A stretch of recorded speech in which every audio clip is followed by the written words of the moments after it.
Hello, Gene Schwimmer here. Welcome to today's vlog. First a short subject and then on to the main subject. If you've been following this vlog for a while, you know that my short subjects sometimes turn out not to be so short. But this is important. This has to do with November 3rd presidential election. Of course, I am required to say that that election was perfect. There was no fraud. Nothing was stolen. I have to say that or YouTube will take down the video. So just for the record, the election was perfect. We are so lucky to have Joe Biden as our president. Sure, he's got dementia, but hey, nobody's perfect. So let's just make sure that everybody understands that the election was perfect. But as perfect as that election was, doesn't hurt to be sure, right? Just to reinforce what we already know, to silence any doubting Thomases who may doubt the fairness and integrity of the November 3rd election, which again, of course, was perfect. So let me give you this headline. Georgia judge gives voter GA the right to inspect Fulton County election ballots. Voter GA, that's voter Georgia, of course. Henry County Judge Brian Amaro on Monday conditionally granted members of a Georgia-based coalition the right to unseal ballots from last November's presidential election in Fulton County. Members of that group, well, before I go on, Fulton County was one of the counties where the election was most challenged because of, and of course, again, that election was perfect. There was no fraud in Fulton County.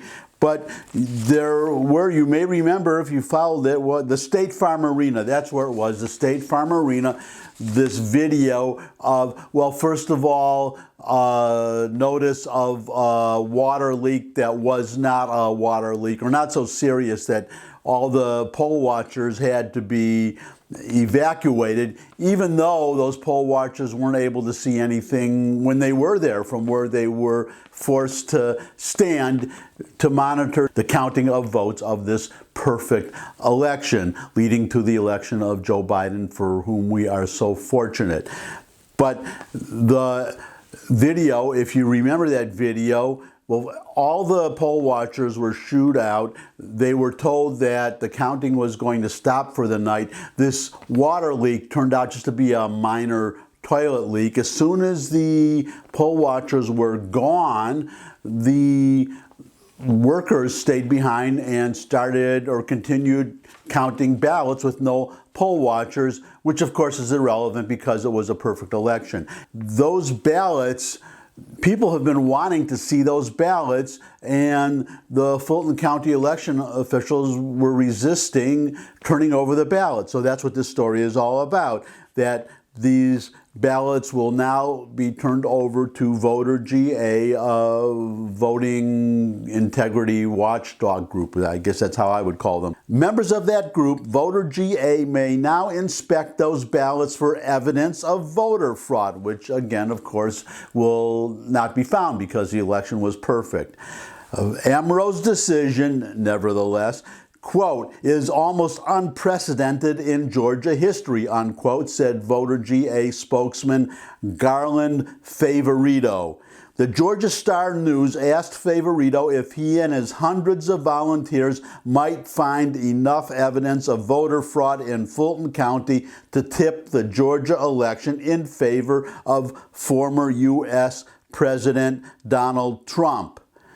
Quote, that's possible, unquote, Favorito said. But of course, we know that's not possible because, as YouTube requires me to say, that election was perfect. So this is a wild goose chase. Nevertheless, it will be occurring to just guarantee or just verify the results of this perfect election. Quote, we have sworn, this is Favorito again, quote, we have sworn affidavits from several poll managers who say they handled counterfeit ballots during the hand count audit because those were mail-in ballots that were not marked with a writing instrument like a mail-in ballot should be, unquote, Favorito said.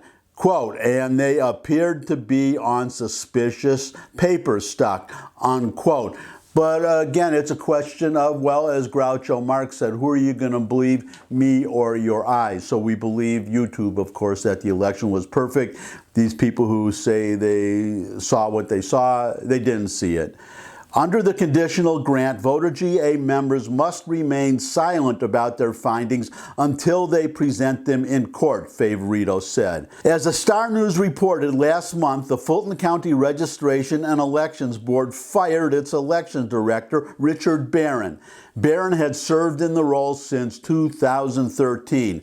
Members of the public and the board in favor of firing Barron cited a variety of issues concerning the events at State Farm Arena, which I just mentioned, chain of custody, rejected ballots, record keeping, security of ballot transportation, and the dismissal of whistleblowers such as Bridget Thorne. Thorne told the Star News that she'd been missing 400 emergency paper ballots during the election. Additionally, she alleged that the entire elections process at the State Farm Arena was disorganized.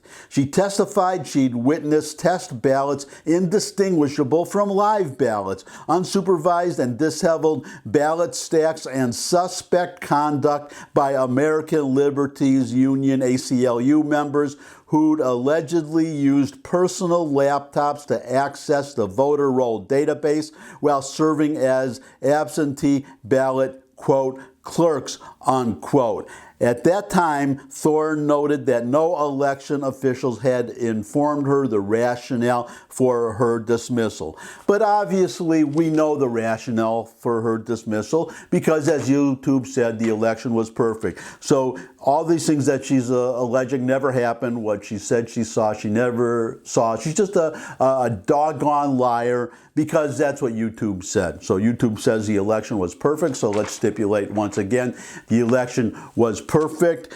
I personally, and I would hope many of you are as interested as I am, are looking as forward as I am to seeing the results of this audit of these ballots that even though we already know that, it will just confirm that the election, at least in Fulton County, Georgia, was perfect. And that takes care of the short subject. Now on to the main and longer subject, which may actually be shorter than the short subject.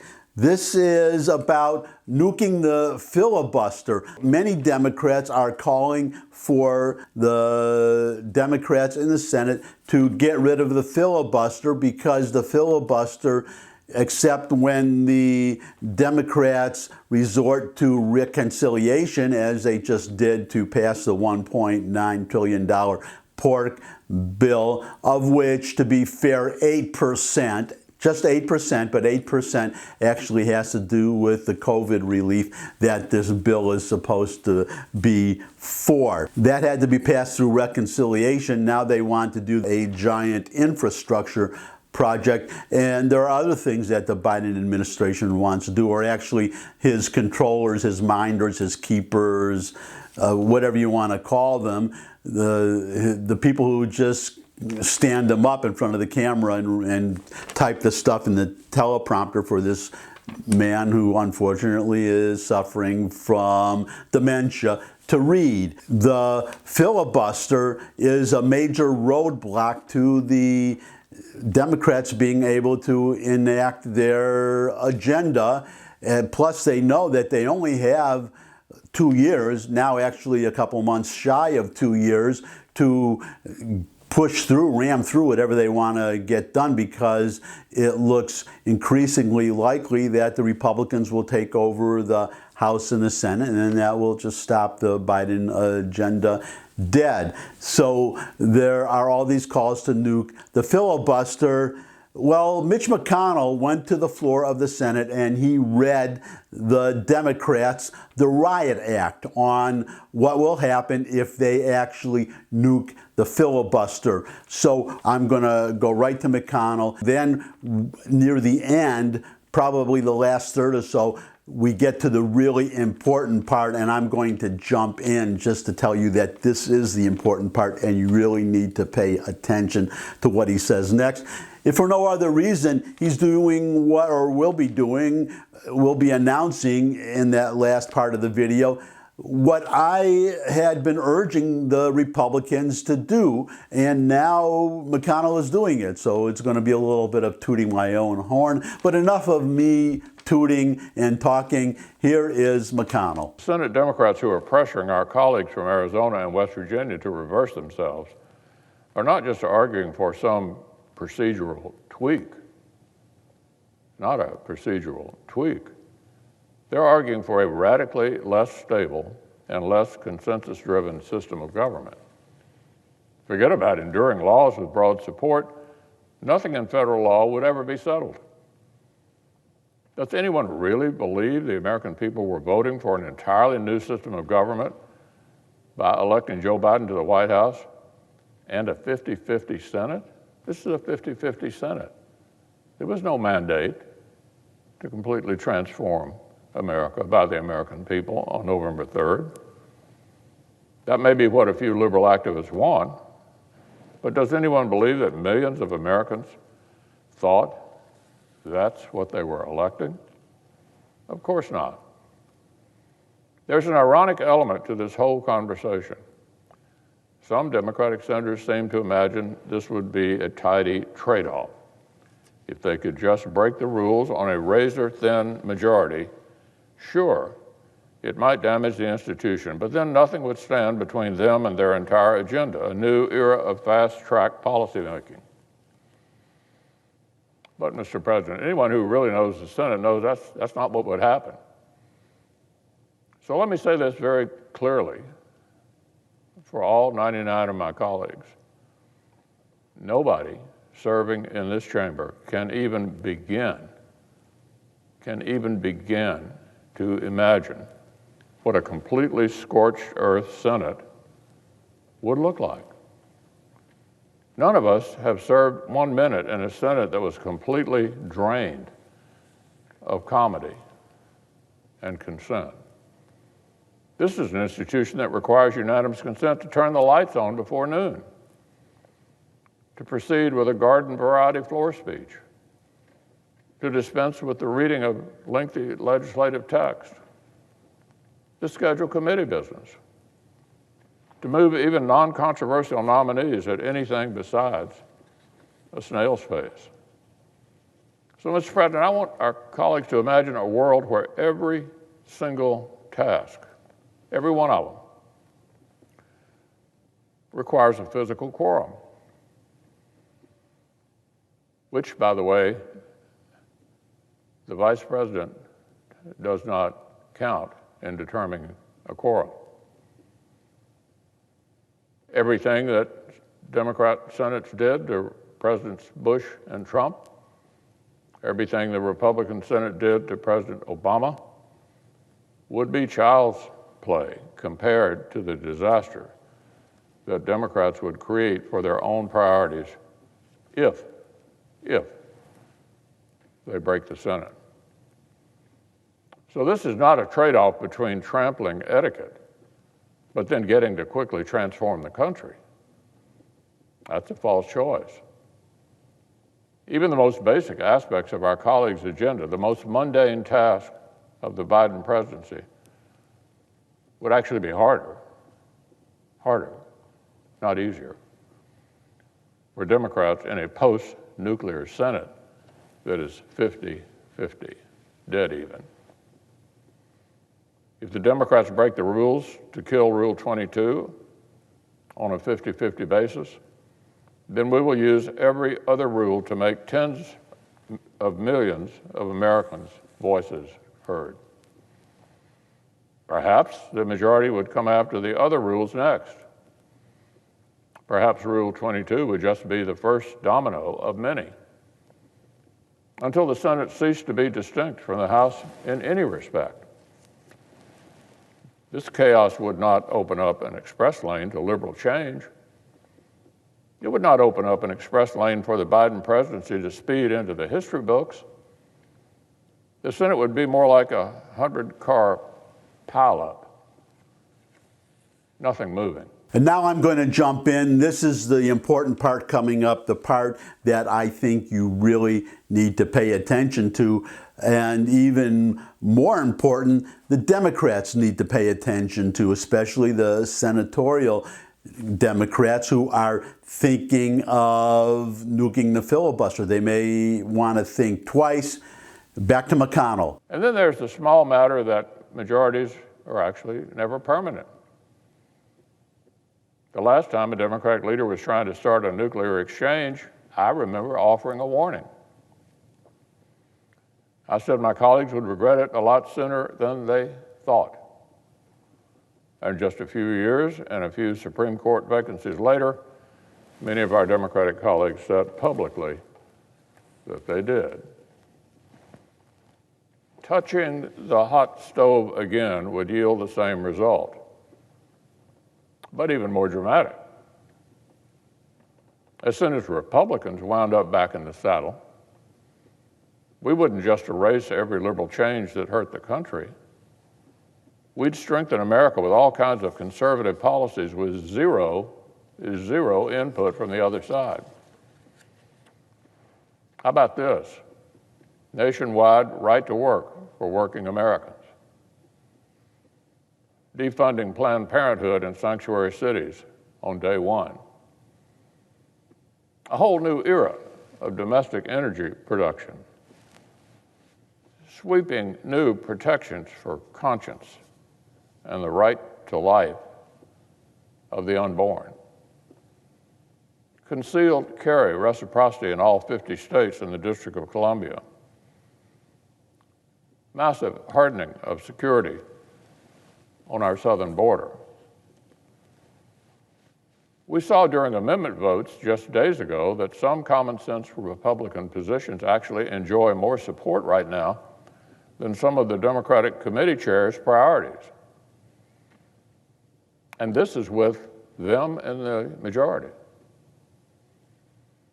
So the pendulum, Mr. President, would swing both ways, and it would swing hard. My colleagues and I have refused to kill the Senate for instant gratification. In 2017 and 2018, I was lobbied to do exactly what Democrats want to do now. A sitting president leaned on me to do it. He tweeted about it. What did I do, Mr. President? I said to the president at that time, no. I said no repeatedly, because becoming a U.S. Senator comes with higher duties than steamrolling any obstacle to short-term power. I meant it. Republicans meant it. Less than 2 months ago, two of our Democratic colleagues said they mean it too. If they keep their word,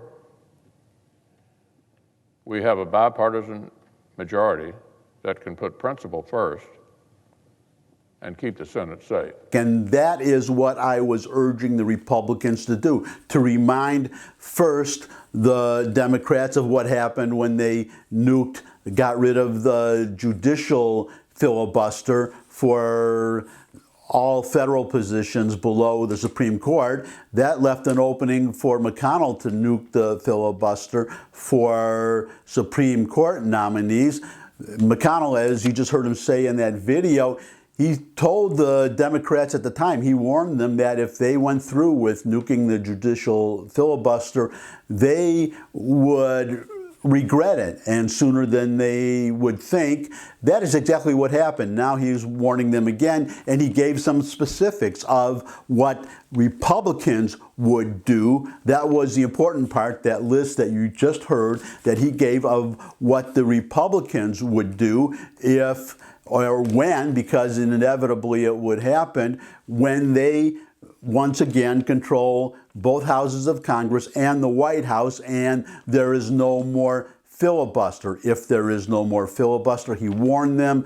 The only criticism I have of what McConnell said is that on that, or in that list that he gave, he left out the big kahuna. The most important thing that the Republicans should do to take advantage of the absence of the filibuster, if the Democrats do go through with getting rid of the filibuster, and that is to repeal and replace Obamacare. If the Democrats get rid of the filibuster, there will inevitably come a time when the Republicans will control the White House and the Senate and the House. They will only need 51 votes they would need a majority in the House, which they would have if they control the House. They would only need one vote, one extra vote in the House.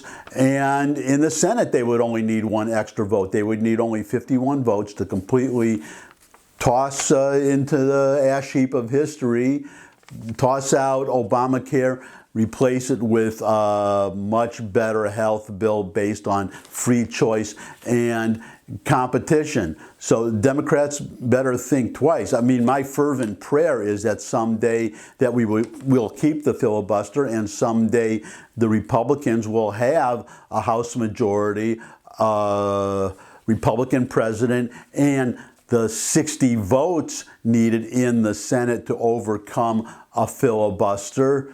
But if we can do it with 51 votes, then we should do it. It's on the Democrats. They'll be responsible for what happens. And I would only add that the way or how the Republican Party is changing thanks to Donald Trump, or because of Donald Trump, however you want to phrase it, you can have a lot more conservative, a lot more aggressive Republican senators, I predict. So again, Democrats better listen to McConnell. They better think twice.